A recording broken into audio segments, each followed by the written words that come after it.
ඔයාලා දන්නවා අපි බිල්ඩ් කරන මැෂින් ලර්නින් මොඩල් එක පර්ෆෝමන්ස් එක තීරණය කරන්නේ ඒකේ ඇකියුරසි එක මගින්. එතකොට එතනදී අපි යොදාගන්නේ සමස්ත මොඩල් එකේ නිවැරදිතාවය. එහෙම නැත්නම් ඕවරෝල් ඇකියුරසි එක. ඒක මගින් තමයි අපි තීරණය කරන්නේ මේ මොඩල් එක කොච්චර දුරට සාර්ථකව වැඩ කරනවද කියලා. හැබැයි සමහරක් වෙලාවට අපිට ඊට වඩා ලොකු විස්තරයක් ඕන වෙනවා මේ පර්ෆෝමන්ස් එක ගැන.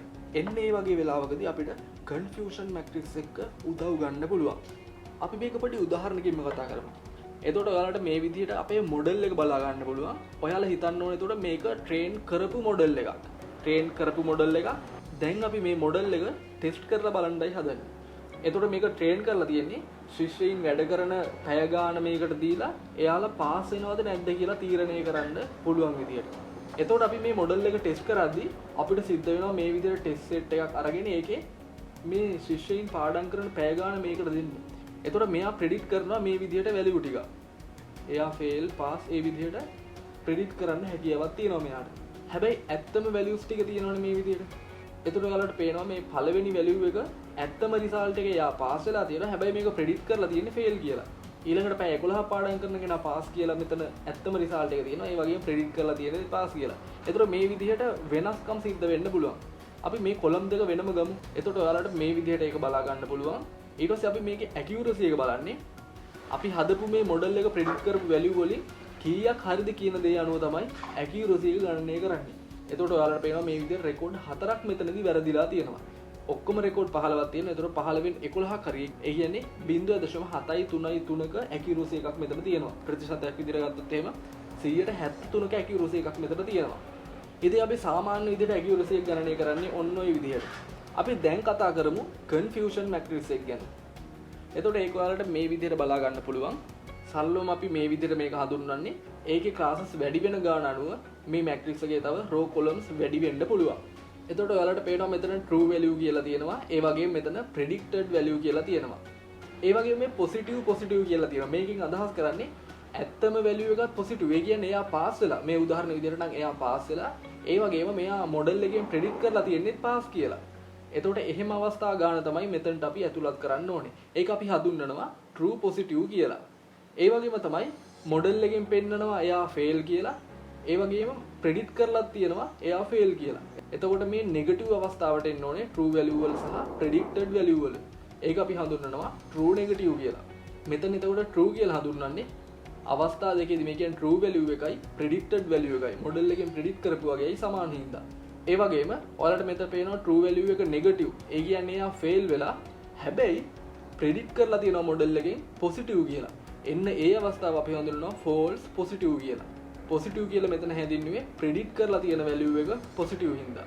ඒ වගේම තමයි ඇත්තට මෙයා pass වෙලා හැබැයි predict කරලා තියෙන්නේ fail කියලා. එන්න ඒ අවස්ථාව අපි හඳුන්වනවා false negative කියලා.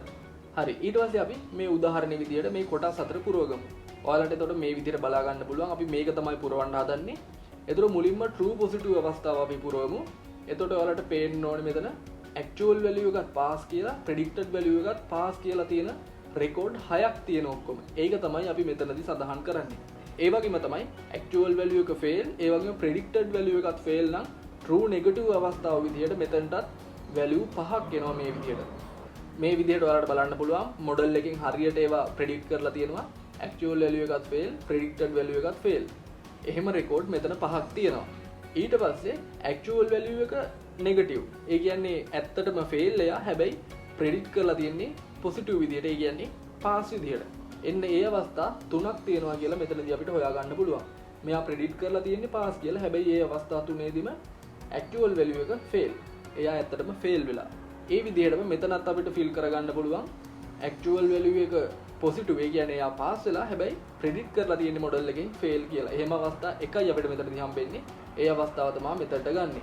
හරි දැන් අපි දන්නවා මේ confusion matrix එකට අපි කොහොමද data ටිකක් ඇතුළත් කරන්නේ කියලා.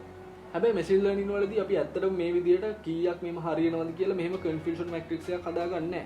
අපිට ඒක ලේසියෙන්ම කරන්න පුළුවන් sklearn library එක පාවිච්චි කරලා. හැබැයි ඔයාලා දැනගන්න ඕනේ මෙතන වෙන්නේ මොකක්ද සහ එහෙම confusion matrix එකක් ආවහම ඒක අපි කියවන්න දැනගෙන ඉන්න ඕනේ. හරි ඊට පස්සේ මේ confusion matrix එක use කරලා අපිට අපේ model එකේ performance එක check කරගන්න පුළුවන් ආකාර කීපයක් තියෙනවා. ඒ ආකාර ගැන තමයි දැන් අපි කතා කරන්නේ. ඔයාලට පේනවා accuracy, precision, recall සහ F1 score කියලා ආකාර හතරක් තියෙනවා. මුලින්ම අපි accuracy එක ගැන කතා කරමු. එතකොට ඔයාලා අර කලින් කරපු ආකාරයම තමයි මේක. මෙතනදී අපි ගන්න accuracy එක විදිහට true positive value එකයි true negative value එකයි එකතු කරලා අර හතරෙන්ම බෙදන්න ඕනේ. එතකොට මෙතන ඔයාලට පේනවා 0.733ක් කියලා එනවා. එතකොට ඔයාලට මතක ඇති කලින් අපි normal විදිහට accuracy එක check කරද්දි මේ උත්තරෙම තමයි ආවේ. ඉතින් ඔයාලට මේ true positive true negative ඒ වගේම false positive false negative values මෙතනින් ගන්න පුළුවන් මේ confusion matrix එකේ.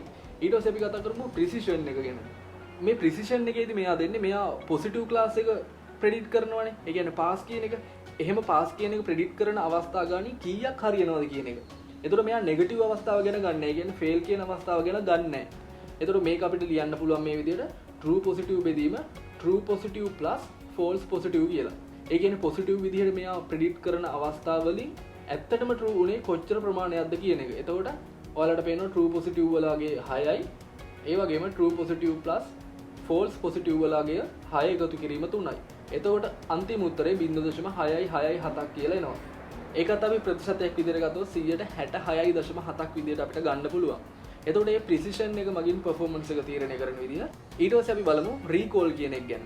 එතකොට මේ recall කියන එකේදී අපි බලන්නේ ඇත්තට මේකේ positive class එකේ තිබේ වගේ. ඒ කියන්නේ pass කියන class එකේ තිබේ වගේ අපිට කීයක් හරියට predict කරන්න පුළුවන් වුණාද කියලා.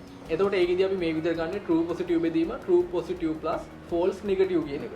එතකොට මේ විදිහට අපිට ගන්න පුළුවන් 85.7% ප්‍රතිශතයක්. ඒ වගේම ඊළඟට F1 score එක ගැන කතා කරන්න තියෙන්නේ. මේකෙදී අපි performance එක විදිහට ගන්න අපි calculate කරපු අපි කලින් calculate කරපු precision එකයි ඒ වගේම recall එකයි අපි ගත්ත performance එකට සම්බන්ධ කරලා සම්බන්ධයක් විදිහට මේ විදිහට ගන්න පුළුවන් අපිට දෙක ගුණ කිරීම precision ගුණ කිරීම recall බෙදීම precision plus recall කියලා. එතකොට ඔයාලට පේනවා 175ක performance එකක් අපිට මේ data set එක අනුව අපි බලපු data set එකෙන් ලැබෙනවා. හරි ඇත්තටම ඔයාලා මේ සමීකරණ මතක තියාගන්න ඕනේ. හැබැයි මේ වගේ තේරුම් මතක තියාගන්න. එතකොට ඔයාලට පුළුවන් මොඩල් එක ට්‍රේන් කරද්දී ඒකේ performance එක මෙන්න මේ ආකාරවලින් check කරගන්න. හරි අපි බලමු කොහොමද ලේසියෙන්ම මේ දේවල් කරන්න කියලා sklearn library එක use කරලා. අපිට ඒ දේ මෙහෙම කරන්න පුළුවන්. ඔයාලට පේනවා actual values විදිහට මම මේ විදිහට store කරලා තියෙනවා. අර values ටිකම තමයි මම store කරලා තියෙන්නේ. හැබැයි pass කියන එක අංක 1 විදිහට fail කියන එක බිංදුව විදිහට ආදේශ කරලා තියෙනවා. එතකොට ඇත්තටම තිබ්බ values ටික ඒ වගේම predicted values ටික model එකෙන් predict කරපු values ටික මේ විදිහට මම store කරලා තියෙනවා.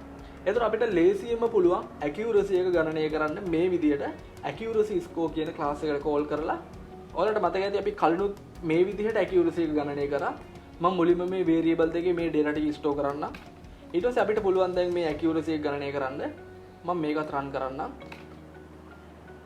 හරි එතකොට ඔයාලට පේනවා 0.733ක් කියලා විල්ලා තියෙනවා. ඒ කියන්නේ ඔයාලට මතක ඇති අපි කලින් කතා කරා 173.3ක accuracy එකක් අපිට ගන්න පුළුවන් මෙතනදී. ඊට පස්සේ අපි බලමු confusion matrix එකක් කොහොමද අපි generate කරගන්නේ කියලා. අපිට ඒකට භාවිත කරන්න පුළුවන් මේ confusion matrix කියන class එක. ඒකටත් අපි දෙන්න ඕනේ actual values ටික සහ predicted values ටික. එතකොට ඒ අනුව තමයි confusion matrix එක calculate වෙන්නේ. මම මේකත් run කරලා පෙන්නන්නම්. එතකොට ඔයාලට මේ විදිහට බලා ගන්න පුළුවන් අපේ confusion matrix එක. එතකොට ඔයාලට පේනවා මේ 5 සහ 6 කියන්නේ මෙයා ඇත්තටම හරියට predict කරපු දේවල් ටික වැරදුන දේවල් දෙක තමයි මේ විදිහට බලා ගන්න පුළුවන් වෙන්නේ. එතකොට මේකේ classes වැඩි වෙන්න මේ confusion matrix එකේ row ගාන column ගාන වෙනස් වෙන්න පුළුවන්. ඊට පස්සේ අපිට පුළුවන් classification report එකක් ගන්න. ඒකට මම භාවිත කරනවා මේ classification report කියන class එක. ඒකෙදී අපිට accuracy එක ඒ වගේම අපි කතා කරපු precision recall ඒ වගේම F1 score එක බලා ගන්න පුළුවන්. මම මේකත් run කරලා පෙන්නන්නම්. මේක මම මේ විදිහට data frame එකක් විදිහට ගන්නවා. අපි බලමු ඒක. හරි ඔයාලට එතකොට මේ විදිහට ඒක බලා ගන්න පුළුවන්. අපි කතා කරා මේ වගේ precision recall F1 score ගැන. එතකොට මේ විදිහට ඒ values ටික අපිට බලා ගන්න හැකියාවක් තියෙනවා. ඉතින් අද අපි මේ වීඩියෝ එකේදී කතා කරේ අපි හදාගන්න model එක performance එක තීරණය කරන්න පුළුවන් ආකාරයක් ගැන. ඉතින් එතකොට අපිට පුළුවන් එතනදී භාවිතා කරන්න performance එක තීරණය කරන්න precision recall F1 score වගේ ඒවා ඒ වගේම confusion matrix එක. ඉතින් මම හිතනවා ඔයාලට මේ වීඩියෝ එකෙන් මේ ගැන හොඳ අවබෝධයක් ලැබෙන්න ඇති කියලා. එහෙනම් තවත් වීඩියෝ එකකින් ඉක්මනටම හම්බෙමු.